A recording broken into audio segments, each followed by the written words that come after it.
Greetings, Earthlings. Tony Davis here again with another hopefully informative video of my process, this time doing the Norton White Tile method.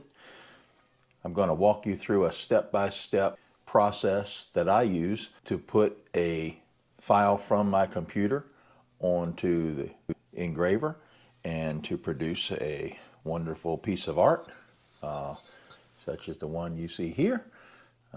Very simple, not a whole lot of effort involved, but I'm going to take you through step by step from taking it out of the box. Well, I may cheat a little bit in that area and not open a new box, but I'll take you from the point of a white tile that you can pick up from Lowe's, Home Depot, tile store, or just about any hardware store. I'll take you from that point to all the way through each step by step to the point that we seal the tile with a sealer. In most cases I use a varnish. So we'll do that step by step, each step along the way. You might see that my shirt may change along the way because it usually takes a little bit longer than a day to go through this. So and I tend to change shirts at least once a day. So if you find this video informative, I hope that you'll take the time to hit that like button and subscribe, because this is my second video and I'm really enjoying this. So I may have a tendency to bring out sequels, if you will. So you want to hit that notification bell, and that way you'll know shortly after I know. So with that, let's get this party started, and we'll pick it up outside so we can begin our prep. All right, now that we're outside, you're going to have to bear with me because there is all kinds of distractions out here. I got my dogs upstairs, got neighbors' dogs next door, goats next door, fire trucks going by, neighbor hammering somewhere in the distance. So keep in mind we got a lot of stuff going on around here. So we're going to try to get through this. All right, you're going to need a level workspace, substantially sized for the amount of tile that you want to put down here and treat. This one should do for our purposes. It's about a 2x3 work table. You're going to need a collection of stuff over here, which I'm going to bring you in and show you a little bit better view of that once we get everything established here. But nice level workspace, ample space, plenty of room to move around. You don't want to get too close to anything that you're going to get overspray on, because you're going to be spraying on this table. Now normally I would put it outside in the bright sun and let the sun help me let everything dry, but you know, here in Virginia in late April, we got more stuff falling out of the trees than you can imagine. I mean, not just pollen, there's leaves and these little stringy things, and I don't want to have to paint it 3 or 4 times just to get the same result. So I put it under my patio awning here, so hopefully that'll keep a little bit of the stuff out of it when we get to that point. So let's get a different camera going here and see if we can't give you an idea of what we need as far as materials. Okay, same camera, different position. We'll try it that way. You're going to need, very important, a pair of rubber gloves. Lacquer thinner is what we're going to be using. It's very disruptive to your skin, so you're definitely going to want to put some rubber gloves on. You're going to need some lacquer thinner. Brand is not important. As long as it's lacquer thinner, it'll just about clean anything. I've heard tell that would clean the ugly off of Nancy Pelosi, so you know it's powerful stuff. You're going to need a clean rag. The spray paint that I prefer to use is this Rust-Oleum. It's a fossil color, so it's like kind of like a sand in a satin finish. Now you want to make sure that you get something with a relatively dull finish, because keep in mind laser is a light. The glossier your paint, the more reflective it will be. Reflective is not really conducive to laser engraving, because you get a much better process that can absorb the light instead of reflect it. You're going to need your tiles and a little area where you can prep and clean, things of that nature. So that's about everything you're going to need to prep the tiles. Okay, so the tile that I've got here today is just a 6x6 plain white tile. You can use 4x4, you can use 10x10, and I've even used 14x14. The end result is the same. It's just a little bit longer on the engraver. So when you get these things, typically at the big box stores, you're going to see that they put a little bit of wax on these things to keep them from rubbing together when they pack them all in the box. So the first thing you're going to want to do is get that off. Now, you can use anything for that, just literally anything. This is a piece of 2x4 I cut off, and it comes off relatively easy. Just, you know, scrape at it a little bit. Gonna make a liar out of me there, but it's usually pretty easy to get off. You want to make sure that you get all of that stuff off of each of the tiles that you're working with. Now, for expediency's sake, I've already done the rest of these, so this is the only holdout. We'll get all the wax off of this. Okay. All right. And then you want to make sure that the tiles that you've got are relatively free of dust and debris. Now, I got one on here that was on the top, so that's a little bit dirty. So we get a lot of that off of there before we get started with the lacquer thinner. Okay, let's don the old rubber gloves for protection's sake. Now, this step is very important because you're going to want these tiles to be very clean of any oils.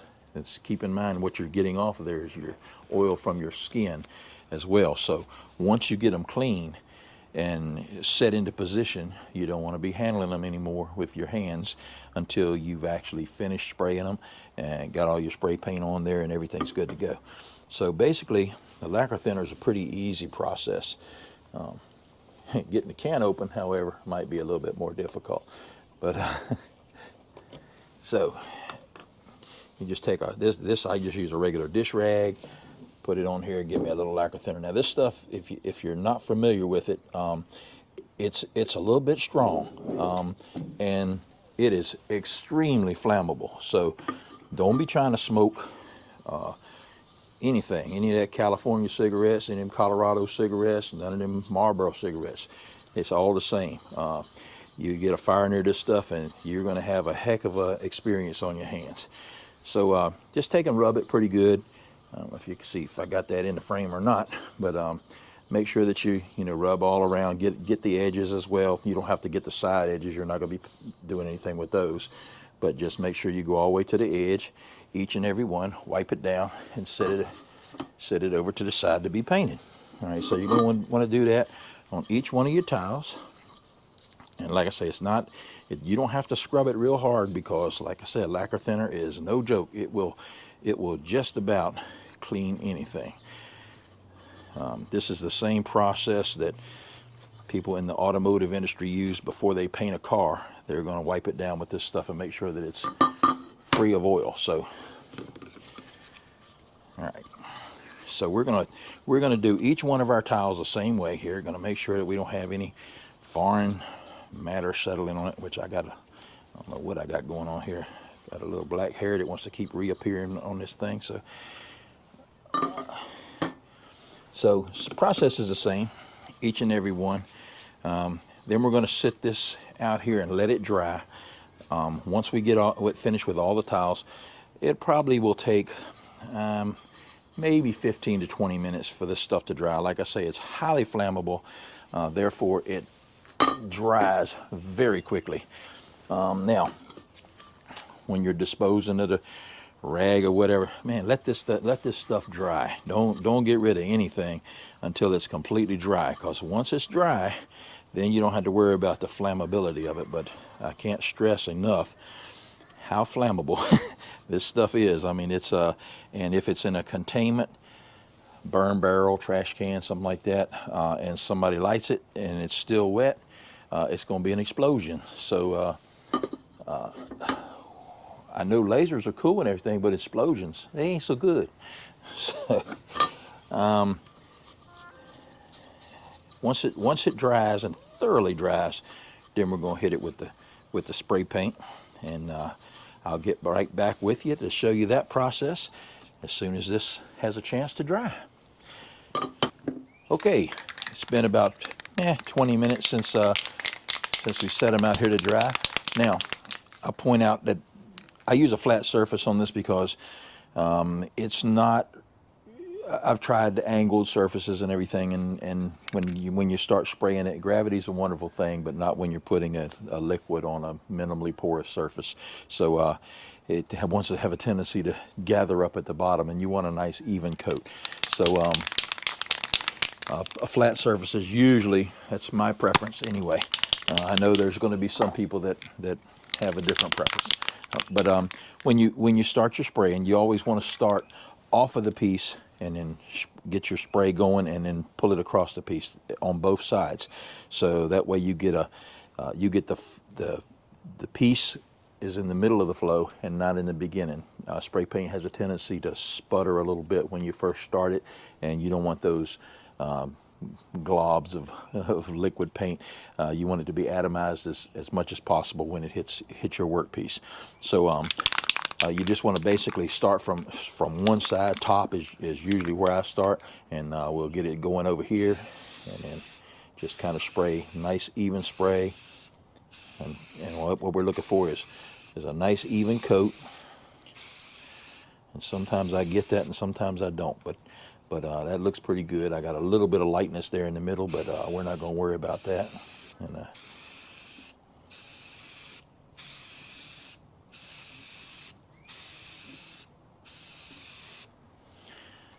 okay, so that's what you're looking for.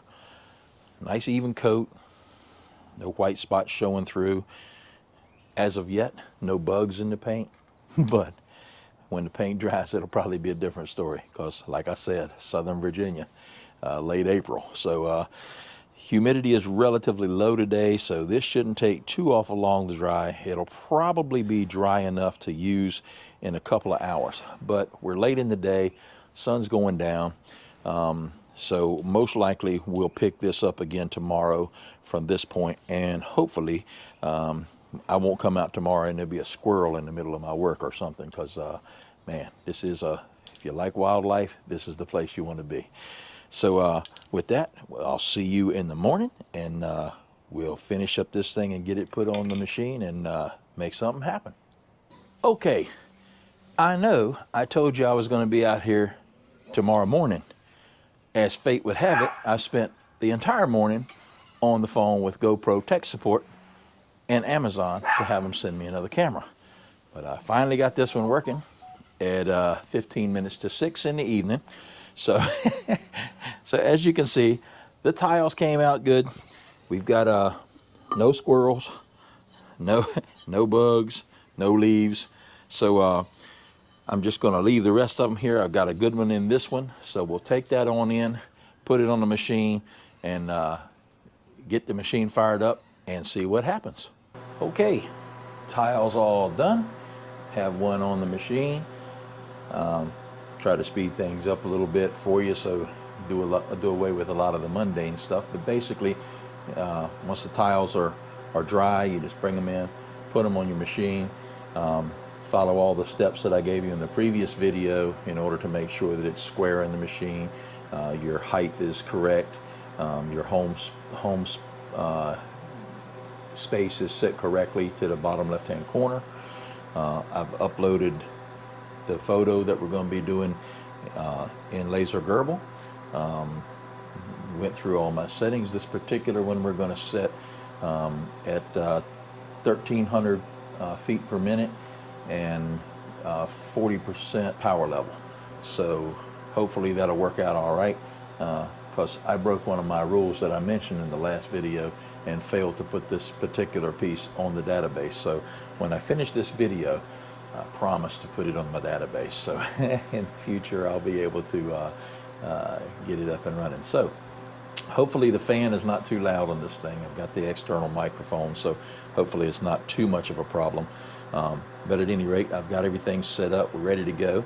So at this point, it's just a matter of darning our lasers. I mean our darning our safety glasses and hitting our play button, I believe. So hopefully we'll get to see a little bit of what's going on here.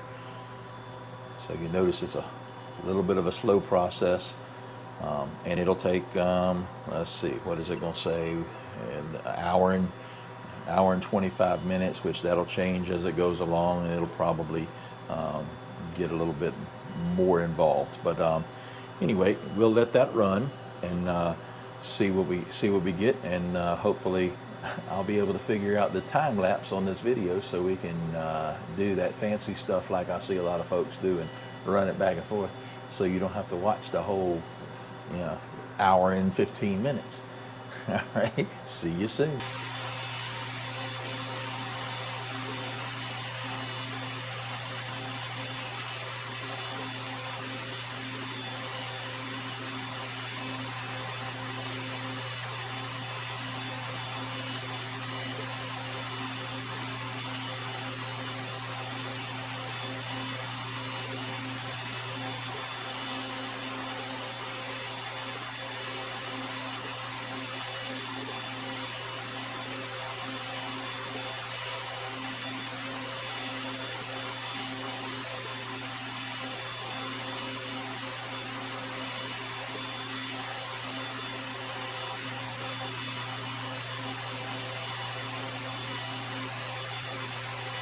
Okay, tiles outside now.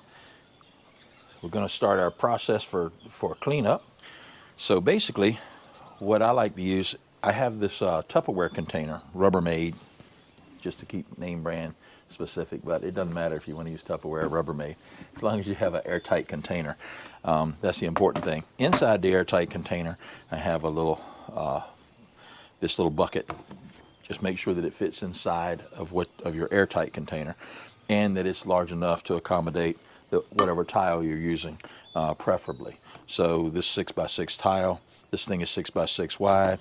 It'll fit right in that green bucket.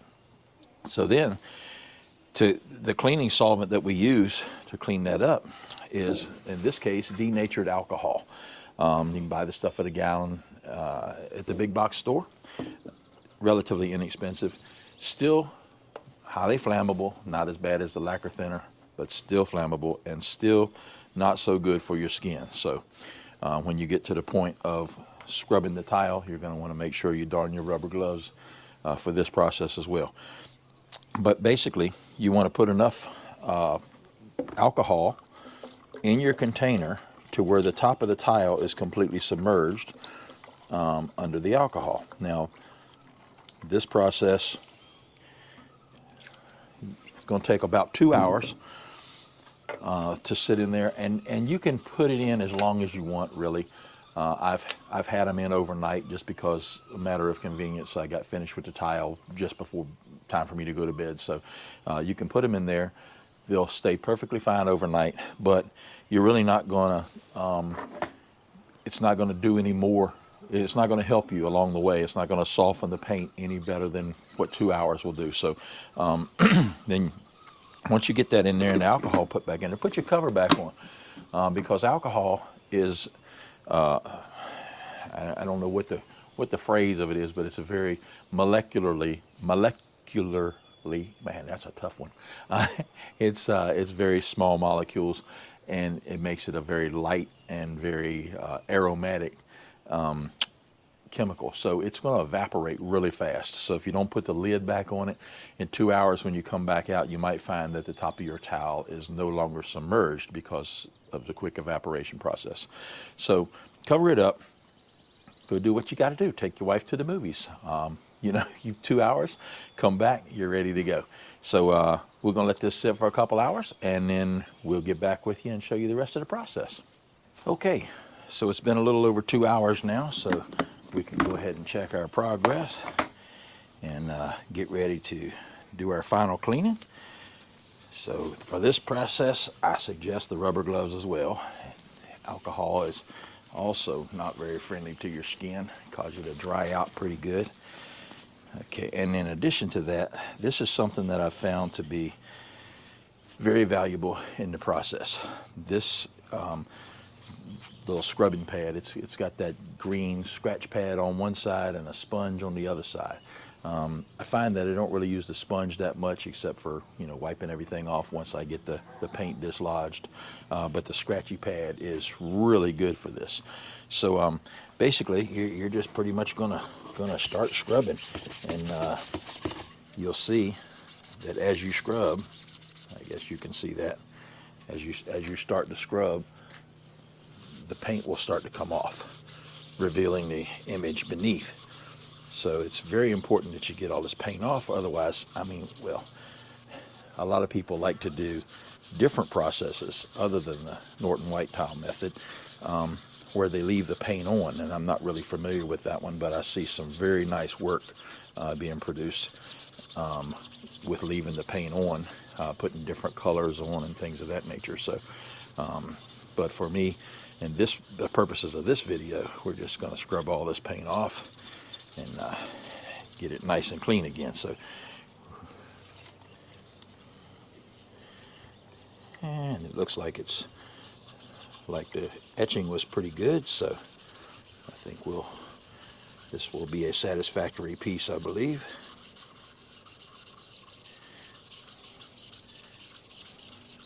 But doesn't really require a bunch of elbow room or elbow grease, I'm sorry, to get this paint off. Once you've soaked it in alcohol for a couple hours, it comes off pretty easily with the scratch pad. So not a whole lot of effort involved at this point.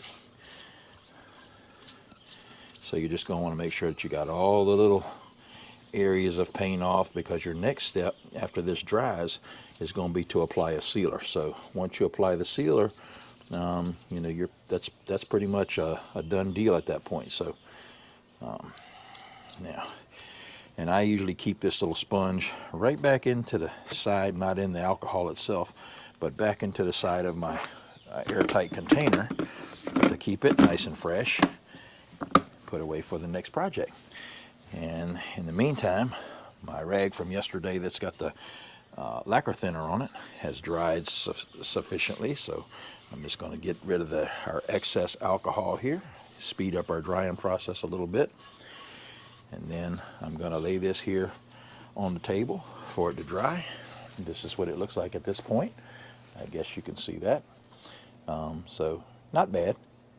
Could be a little darker, I think, if you wanted to go maybe either a little slower or increase the power from 40% maybe up to 50% would probably burn it in a little good. But I kind of like the look that it gives it with being kind of subdued like that. Okay, so we'll let that dry a little bit. Probably going to take 20-30 minutes to let that alcohol dry to the point where we can apply a sealer. And then once we get it to that point, we'll come back out here, put a little varnish on it, let that dry, and pray for the stuff dropping out of the trees not to land on it. And at that point, it'll be a done deal. Something like that. I use this spray varnish. This brand happens to be Minwax Fast Drying Polyurethane. The only reason I use it really is because it's readily available in the big box stores in the United States. So whatever brand you have access to, if it's a spray on varnish, and be sure that you pay attention to what finish you want. You know, they have a satin finish, they have a high gloss finish, clear, you know, of course you want clear, because all you want to do is seal the image that you've already put on there. So other than that, your preference is your preference. So but basically you just want to put a light coat on, just like we did. Now you're going to probably want to do this, you're going to put one coat on, let it dry. Once it's dried and it's no longer tacky, go ahead and put a second coat on, let that dry, and then you may want to go ahead with a third coat. Now, a lot of people like to take like a scratch pad or something like that, just a very fine, really fine sandpaper or something like that, and just kind of brush out the air bubbles on the polyurethane. I don't think that's necessary, not for my practice anyway. Wood projects, probably a different story. If you're going to do something in wood and you want that really glossy finish, you're probably going to want to sand after at least the first coat. So we'll go ahead and hit this with the urethane. Same process, start outside, come across, just like we did with the paint. All right, so let's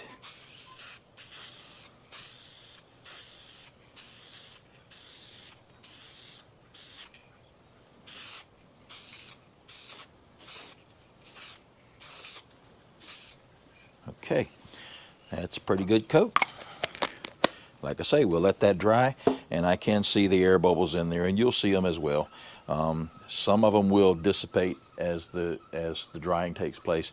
A lot of them will not. So if you don't want those it kind of gives it an orange peel texture. So if you don't like that, take that fine sandpaper, just really lightly go over it, just enough to break the top of those air bubbles, and that'll be good. All right, so I hope you found this video informative. Hopefully, I know I'm a little long-winded, but try to get all the information I can to you. So have a wonderful day. Enjoy the hobby. We'll see you on the next trip.